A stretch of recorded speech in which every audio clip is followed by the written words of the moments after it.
Chief Seattle का जन्म 1780 में ब्लेक आइलैंड वाशिंगटन में हुआ था। बहुत ही एक यंग एज में, यानी कि अपने यूथ में उन्होंने अपनी एक रेपुटेशन बनाई, एक लीडर की तरह और एक बहुत ही काबिल वॉरियर की इमेज। और जो आसपास के ट्राइबल लीडर्स थे, उनके ट्राइब्स थे, उनको हराया।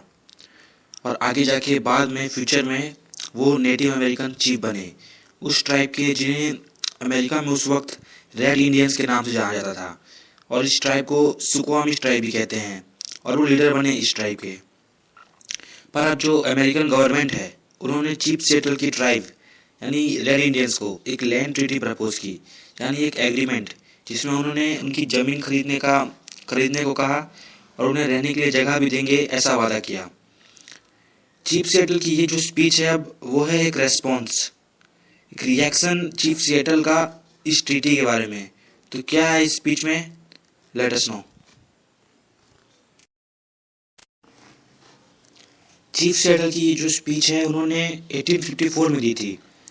और वो जो स्पीच दी थी उन्होंने, वो थी लूसोट सी लैंग्वेज में, क्योंकि ट्राइबल भाषा है रेड इंडियंस की और आसपास की ट्राइब की, जो उस समय एग्जिस्ट करती थी पर अब नहीं करती है।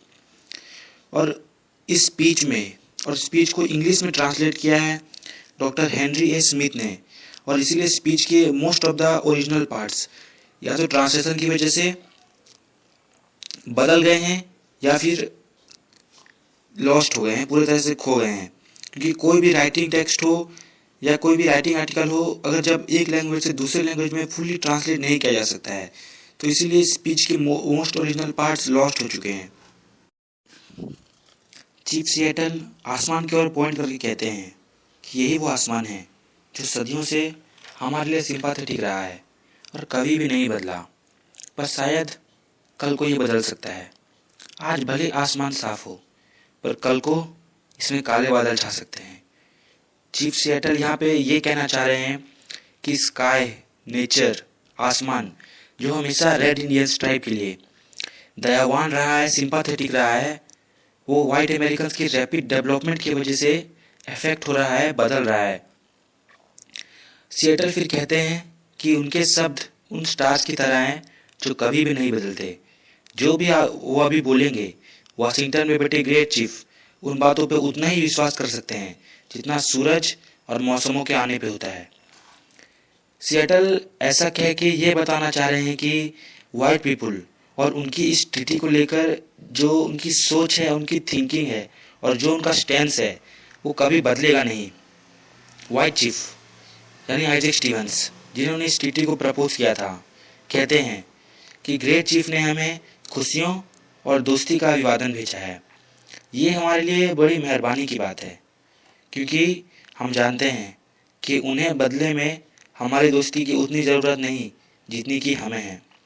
उनके लोग बहुत सारे हैं, उनके लोग उस तरह हैं जिस तरह घास भरे होते हैं एक बहुत बड़ी ग्रासलैंड में, पर मेरे लोग बहुत कम। जिस तरह एक प्लेन में आए तूफान के बाद कुछ बचे कुचे बिखरे हुए पेड़ ही बचते हैं, मेरे लोग उन्हीं पेड़ों की तरह हैं। महान और मेरे मुताबिक अच्छे वाइट चीफ ने हमें ये मैसेज भेजा है कि वो हमारी ज़मीन खरीदना चाहते हैं और हमें वो कंफर्टेबली रहने के लिए जगह भी देंगे, ऐसा वो कहते हैं। ये हमारे लिए सही लगता है, या कहूँ सही से ज़्यादा लगता है, क्योंकि हम रेडमैन्स को सम्मान मिले, अब ये हमारा हक नहीं है। और वैसे भी हमें अब एक बड़े देश की ज़रूरत नहीं है, क्योंकि हम अब बहुत कम बचे हैं। था एक समय जब हम भी इस ज़मीन पे बहुत भरे हुए थे, इस ज़मीन को कवर किए हुए थे, पर वो समय बहुत पहले ही बीत चुका है और हम रेड इंडियंस की ग्रेटनेस अब सिर्फ दुख भरी याद बन के रह गई है। पर हमारे ट्राइब के समय से पहले ख़त्म हो जाने पे मैं दुख जाहिर नहीं करूँगा और ना ही अपने वाइट ब्रदर्स को इसका दोष दूंगा, क्योंकि कहीं ना कहीं दोष तो हमारा भी है। हमारे ट्राइब के नौजवान बिना आगे के सोचे हुए डिसीजन लेते हैं और काम करते हैं। जब वो गुस्सा हो जाते हैं किसी गलत चीज़ पे या किसी ऐसी चीज़ पे जिसे वो गलत समझते हैं, तो वो अपने फेसेस को ब्लैक पेंट कर लेते हैं। वो बताते हैं कि उनके हार्ट्स ब्लैक और सख्त हैं और हमारे ओल्ड मैन और वुमेन उन्हें रोकने में नाकामयाब रहते हैं। सिएटल ने जो यहाँ फेसेस ब्लैक पेंट करने की बात कही है वो असल में एक रेफरेंस है, क्योंकि ट्राइबल पीपल और पार्टिकुलरली रेड इंडियंस जब वार लड़ने जाते थे या फिर किसी लड़ाई में जाते थे तो अपने फेसेस को ब्लैक पेंट कर लेते थे। तो सिएटल ने जो फेसेस को ब्लैक पेंट करने की बात कही है उसका मतलब ये है कि उनके नौजवान किसी भी गलत चीज़ पर लड़ने को तैयार हो जाते हैं। और ऐसा हमेशा से चलता आ रहा है। ऐसा तब से चलता आ रहा है जब से वाइट मैन हमारे एंसेस्टर्स को वेस्ट की ओर ढकेलते चले गए और उनकी ज़मीन लेते गए। पर मैं यही उम्मीद करता हूँ कि हमारे बीच वो लड़ाई, वो टकरार फिर से कभी भी ना लौटे, क्योंकि अगर ऐसा होता है तो हमारे पास खोने के लिए तो सब कुछ होगा, पर पाने के लिए कुछ भी नहीं। यंग मैन, नौजवान बदले को एक जीत की तरह समझते हैं, फिर चाहे इस जीत में उनकी जान ही क्यों ना चली जाए। पर ओल्ड मैन जो वार के वक्त घर में रहते हैं और मदर्स जिन्हें अपने बेटों को खोने का डर रहता है, वो बेहतर जानते हैं कि बदला क्या होता है। हमारे अच्छे फादर जो वाशिंगटन में हैं, जिन्हें मैं मानता हूँ कि अब वो हमारे साथ साथ तुम्हारे भी फादर हैं, क्योंकि किंग जॉर्ज ने अपनी बाउंड्रीज और बढ़ा ली है नॉर्थ की ओर। तो मैं कहता हूँ हमारे ग्रेट और अच्छे फादर ने हमसे कहा है कि अगर हम वैसा करें जैसा वो चाहते हैं तो वो हमें प्रोटेक्ट करेंगे। उनके ब्रेव सिपाही हमारे लिए ताकत की मजबूत दीवार जैसे रहेंगे और उनके बड़े बड़े वारशिप्स हमारे किनारों को भर देंगे, ताकि हमारे पुराने दुश्मन जो नॉर्थ की तरफ हैं, हाइडास और सिम्सियान्स, हमारे वुमेन, बच्चों और बूढ़ों को डराना बंद करें। और तब असल में वो हमारे फादर कहलाएंगे और हम उनके बच्चे। पर क्या सच में कभी ऐसा हो सकता है? तुम्हारे भगवान हमारे भगवान नहीं हैं। तुम्हारे भगवान तुम्हारे लोगों से प्यार करते हैं और हमारे लोगों से नफरत। तुम्हारे भगवान बड़े प्यार से वाइट पीपल को अपने ताकतवर, स्ट्रॉन्ग, प्रोटेक्टिंग हाथों में रखते हैं और उन्हें हाथ पकड़कर चलना सिखाते हैं, जिस तरह एक फादर अपने छोटे बच्चों को चलना सिखाते हैं। पर वो अपने रेड चिल्ड्रेन को भूल गए हैं। अगर सच में हम उनके बच्चे हैं तो हम ग्रेट स्पिरिट को ही अपना भगवान मानते हैं, पर अब वो भी हमें भूल गए हैं। तुम्हारे भगवान हर रोज तुम लोगों को और स्ट्रांग बनाते जा रहे हैं और जल्द ही तुम वाइट पीपल इस जगहों पे भर जाओगे।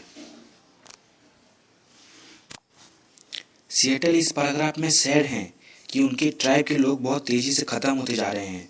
वो कहते हैं कि वाइट मैन के भगवान हमें इसलिए नहीं बचा रहे हैं क्योंकि वो हमसे प्यार नहीं करते। सिएटल बड़े ब्रेवली डिक्लेयर करते हैं कि अगर सच में हमारे फादर एक ही हैं तो वो ज़रूर पार्शियल होंगे, इसलिए वो तुम्हारे पास आए पर हमारे पास नहीं। उन्होंने तुम्हारे लिए बहुत कुछ किया पर हमारे लिए कुछ भी नहीं। चीफ सिएटल कहते हैं कि रेड इंडियंस और वाइट पीपल बिल्कुल अलग हैं। वह दो अलग रेसेस हैं, अलग अलग जगह से आए हैं और जिनकी डेस्टिनीज भी बिल्कुल अलग अलग है। आगे सिएटल अपने वर्ड्स पे और रोशनी डाल रहे हैं। वो कहते हैं कि रेड इंडियंस वाइट मैन से इसलिए अलग हैं क्योंकि वो अपने एंसेस्टर्स की बहुत रिस्पेक्ट करते हैं। उनके लिए अपने एंसेस्टर्स की राख भी बहुत पवित्र है। और दूसरी तरफ वाइट मैन अपने एंसेस्टर्स की ग्रेव से बिना किसी पछतावे के दूर भागते हैं। चीफ सिएटल ये भी मानते हैं कि उनके एंसेस्टर्स जो अभी दुनिया में नहीं हैं, उनकी ब्लेसिंग्स और उनका प्यार हमेशा उनके लोगों के साथ रहता है। और वाइट पीपल सिर्फ तब तक अपने लोगों से प्यार करते हैं, तब तक उनकी केयर करते हैं जब तक वो इस दुनिया में रहते हैं। सिएटल ये भी मानते हैं कि उनके डेड पीपल जो अभी दुनिया में नहीं है, जब भी किसी को दुखी, भटका हुआ मानते हैं तो वो इस दुनिया में वापस आते हैं उसकी मदद करने और उसे दिलासा देने। सिएटल कहते हैं कि दिन और रात कभी एक साथ नहीं रह सकते।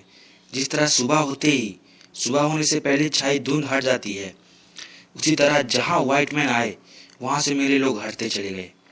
पर और कोई ऑप्शन ना होने की वजह से सिएटल कहते हैं कि ये ट्रीटी मुझे फेयर लगती है और मेरे लोग इसे एक्सेप्ट भी कर लेंगे। सिएटल जान गए हैं कि उनके दिन अब बहुत कम बचे हैं। इसलिए कहते हैं कि वैसे भी ज़्यादा फर्क नहीं पड़ता कि अपने बचे कुछ दिन हम कहाँ बिताते हैं। उनकी रातें बहुत अंधेरे होने वाली है, जिसमें उम्मीद का एक भी तारा नहीं चमक रहा है। सिएटल खुद को फंसा हुआ मानते हैं और कहते हैं कि उनकी बुरी किस्मत उनका पीछा कर रही है। वो कहते हैं कि जब भी वो डेथ की पैरों की आवाज़ें सुनते हैं, वो चुपचाप अपनी आंखें बंद करके अपनी मौत का इंतजार करेंगे, जिस तरह एक घायल हिरन करता है जब वो एक शिकारी की आवाज़ सुनता है जो उसकी ओर आ रहा हो। सिएटल ऐसा इसलिए कह रहे हैं क्योंकि उनके पास और कोई रास्ता नहीं है और कोई ऑप्शन नहीं है उनके लोगों को बचाने का, क्योंकि आज न कल उनके लोग ख़त्म होने ही वाले हैं व्हाइट मैन के हाथों। सिएटल कहते हैं कि बस कुछ और रातें, कुछ और सदियों की बात है और फिर उनकी ट्राइब में से कोई एक भी नहीं बचेगा। और फिर बड़ी आयरॉनिकली कहते हैं कि पर मैं क्यों हमारे समय से पहले ख़त्म हो जाने पे दुखी हो जाऊं, निराश हो जाऊं।